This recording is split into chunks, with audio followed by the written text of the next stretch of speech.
Albums. They are the single most important thing for rappers, giving their fans new music to enjoy.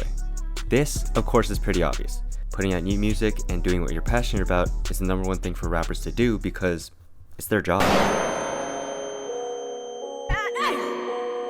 The second most important thing though, in my opinion, for both the artists and the fans, is the rollout itself.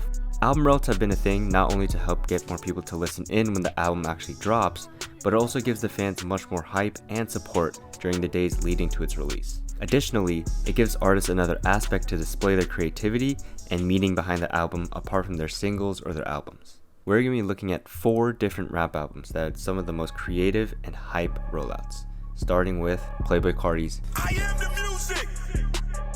Despite the countless delays and literal pathological lying he's done, Music was actually still a very anticipated album. Drop it! Now, his album rollout was a little different in that he had a bunch of different promos for I Am Music. He would first utilize his Opium spam account to tease Music, drop fit pics, and blueball everyone for years. Now, he did start this account after the release of Whole Lotta Red, but he took this account and further brought hype to the idea of Music being the real deal. Next, and actually one of my favorite ones, was the use of his backwards jersey fit pics and actual NBA accounts begging him to drop the album using a picture of Carti in their team jersey. I thought this brought a new aspect of his fashion and use of jerseys as a way for NBA teams and fans to see Carti potentially drop a new album. Apart from that, we had countless concerts where he teased his track list, from his complex concept including FOM DJ to his most recent Rolling Loud Miami performance, where people were the most hyped for his album and where he included a good chunk of songs that would actually be on the album. This then led us closer to the release of his album with his billboards, where Carti was just saying whatever. People originally thought that these words were actually songs that were part of his track list, but it ended up just being Carti just saying whatever in the I Am Music font. Additionally, he also released 5 different songs leading up to the release with 2024, Hood by Air, Backrooms, Evil Jordan, and Ketamine, which revealed the type of energy he was bringing on this new album. Carti's snippets posted on his stories and posts such as Crush, Backdoor, or Crank also brought so much more hype to the album as well. I actually remember hearing the Crank snippet, and even though it was only like 2 seconds, it made me want to listen to that much more, and it eventually paid off because after 2 long years of waiting, he finally released it at 7 a.m. No! Fuck! Shit! Regardless though, I'm so glad Carti dropped Music, and I'm definitely waiting to see how he sounds on his hopefully soon to be released album Baby Boy this year. Next up is actually one of my all-time favorite rollouts, with the highly anticipated Astroworld by Travis Scott. Now, Travis in general has always been a creative, going out of his way to do something unique for either his merch, his albums, and in this case, his album rollout. To be fair, the anticipation for the album itself was already doing a lot of work for Travis. Like, everyone and their mom was waiting for Astroworld to come out, and in hindsight, for good reason. Because of that, the album rollout was short. Luckily for his fans though, Travis did not let up with that short time frame. Travis first had the trailer and date posted, which may have been enough for his fans. However, he also set up a bunch of inflatable heads of himself as seen on the album cover around LA, New York, and Houston, which is not only where Travis is from, but also where Astroworld Six Flags was before it shut down. And if you guys still didn't know by now, the Astroworld album was actually named after a real Six Flags park called Astroworld, where his next part ties in and is one of the most creative things I've heard.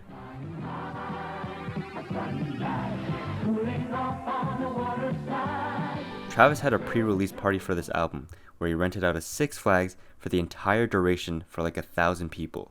He had his album playing on the speakers so you can listen to it while walking around, or better yet, while riding a Six Flags roller coaster. Like, imagine listening to this while riding on a roller coaster.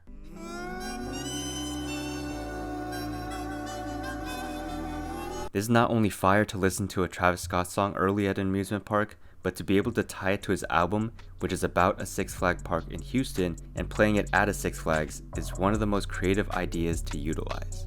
I don't even care if I'm glazing because this is actually so fire.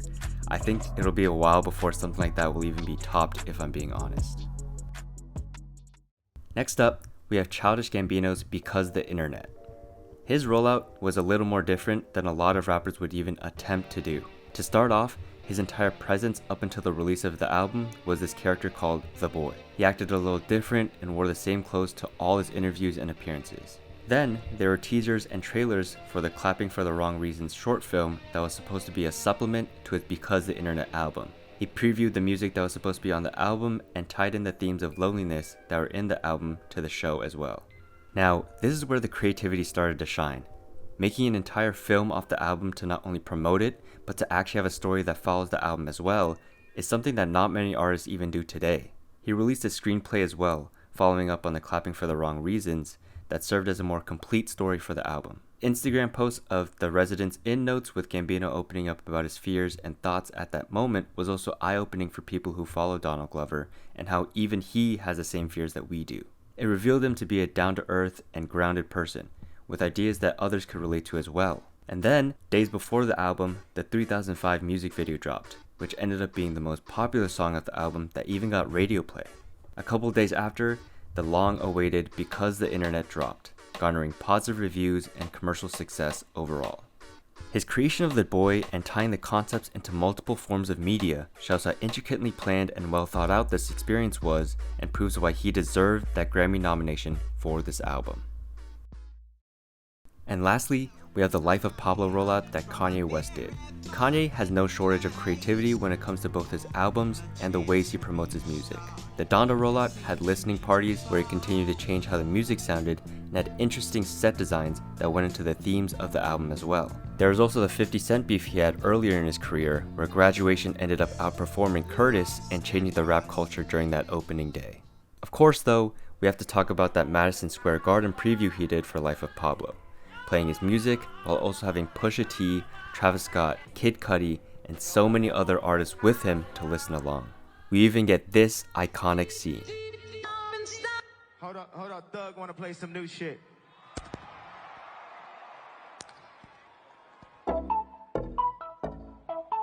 Thug, baby.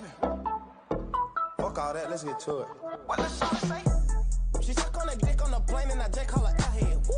Apart from that though, he also had hella models standing perfectly still wearing his merch. Like, if I heard that Father Stretch My Hands beat drop, I don't care if I'm getting fired because I'm bopping my head. But it was insane during that time.